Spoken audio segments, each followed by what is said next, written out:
আমার ব্যক্তিগত তরফ থেকে আপনাদের সকলকে আমার আন্তরিক শুভেচ্ছা জানাই।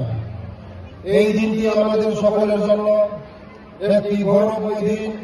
এটা আমাদের জন্য আনন্দের ও গৌরবের বিষয় যে দেশব্যাপী জনগণ ব্যাপক উৎসাহ উদ্দীপনার সাথে আজাদী কা অমৃত উৎসব এবং হর ঘর তিরঙ্গা উদযাপন করছে।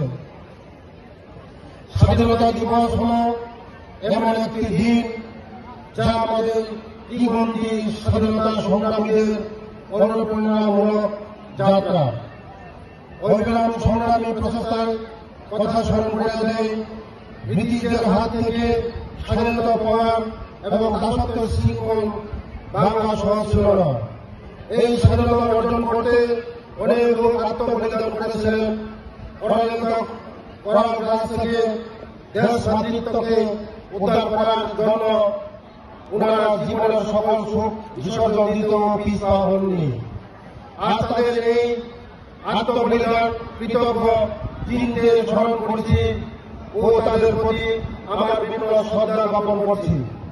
আজ আমাদের একসাথে অঙ্গীকার করা উচিত আমরা এমন কিছু করব না যাতে আমাদের মাতৃভূমি মর্যাদা নষ্ট হয় এবং দেশের অগ্রগতি বাধাপ্রাপ্ত হয়। দেশের সামগ্রিক বিকাশ তথা পিছিয়ে পড়া অংশের মানুষের সার্বিক উন্নয়নে সুনিশ্চিত করার লক্ষ্যে স্বাধীনতা সংগ্রামীদের নির্দেশ ও পদক্ষেপ আমাদের অনুসরণ করা উচিত। রাজ্য সরকার জনজাতি জনগোষ্ঠীর অর্থ সামাজিক উন্নয়নের লক্ষ্যে বিশেষভাবে সচেতন। ভারতবর্ষের যশস্বী প্রধানমন্ত্রী শ্রদ্ধেয় শ্রী নরেন্দ্র মোদীজির নেতৃত্বে এবং রাজ্যের জনপ্রিয় মুখ্যমন্ত্রী শ্রদ্ধেয় শ্রী মানিক সাহার নির্দেশনায় রাজ্য সরকার জনজাতিদের উন্নয়নমূলক কর্মসূচি সার্বিক গুরুত্ব সহকারে বাস্তবায়িত করে চলছে।